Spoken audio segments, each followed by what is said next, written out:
Welcome to Watch Mojo, and today we're looking at the history of video game adaptations from the good to the bad to the very ugly. Who are you? I am Steve. Video game adaptations are bigger than ever, with some of the most successful blockbusters and most prestige TV being taken from video game source material. Don't try to follow me. But it wasn't always this way. Video game shows and films had a rough arrival, going through some real growing pains over the years. They started from the humblest beginnings, with the little-known Mirai Ninja being the first feature-length film released back in 1988. The film played in Japan, but English-speaking audiences never got a theatrical release and wouldn't get a chance to see it for 7 years. It wasn't until 1995 that, under the title Cyber Ninja, an English dub was available on VHS, dooming it to little more than an obscure footnote. The bad. The film, much more widely recognized as the original video game adaptation, was 1993's Super Mario Bros. Sure, it was adapting the most famous game in the world, but in truth, the movie had little to do with its source material other than character names and the prevalence of mushrooms. Oh man. It started a trend of video game films that very loosely adapted their source material, which were often cheesy. They also had a trend of featuring beloved character actors like Dennis Hopper, Robert Patrick, or Raul Julia in his final ever role, chewing the scenery in villainous roles. The day Bison graced your village was the most important day of your life.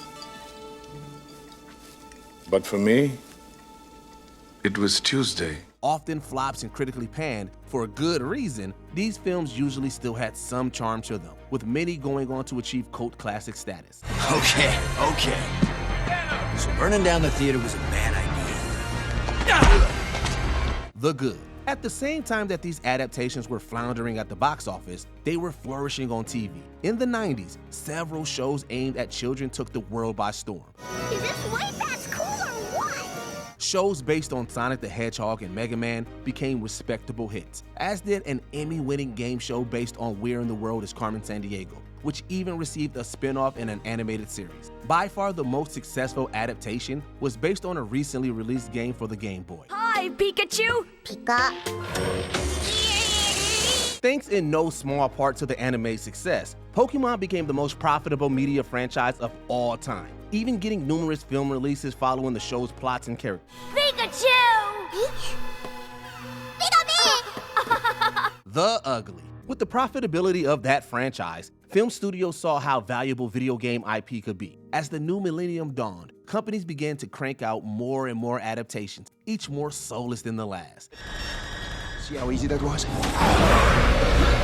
Two directors in particular became famous, or perhaps infamous, for their video game films. Paul W.S. Anderson and Uwe Boll produced many of the most reviled video game properties. Films from Boll in particular, such as Alone in the Dark and House of the Dead, are often listed as the worst movies ever made. See you on Hell, boys.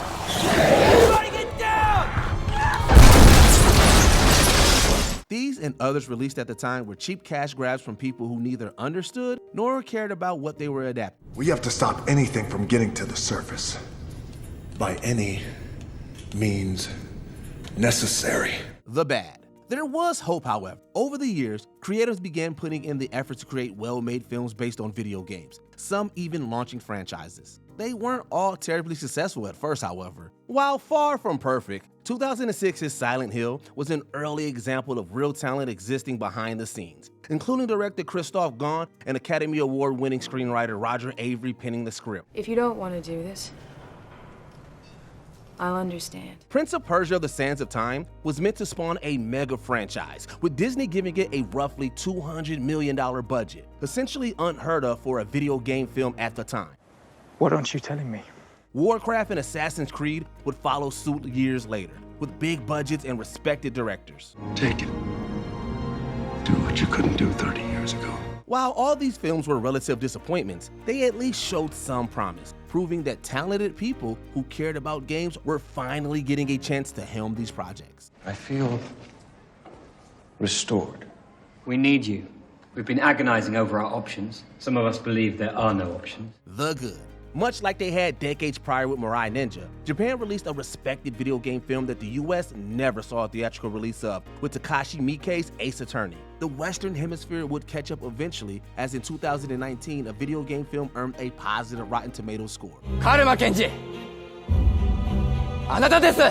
To no one's shock, the film that finally earned critical acclaim was the first ever live-action Pokémon movie, Detective Pikachu. From then on, the floodgates opened as auteur filmmakers released video game films that won praise from audiences and critics. Oh my God, help! These included Werewolves Within, Gran Turismo, and the Sonic the Hedgehog trilogy. The golden age wasn't confined to movies, of course. Great video game shows had never gone away and were part of the wave of prestige TV. Shows like The Last of Us, Arcane, and Fallout proved that video games were particularly great for long-form adaptations. We take it as it comes.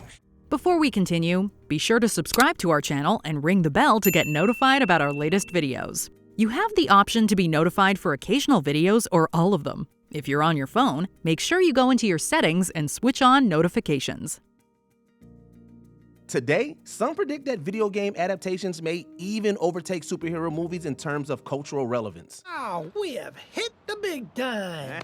While, like any other source material, there is the occasional dud. The good adaptations far outnumber the bad. With promising adaptations like Ghost of Tsushima and The Legend of Zelda on the horizon, there is no telling what the future holds. Tell me the truth. How proficient are you right now wielding that sword on your back? What are your favorite and least favorite video game adaptations? Let us know in the comments down below. La la la lava!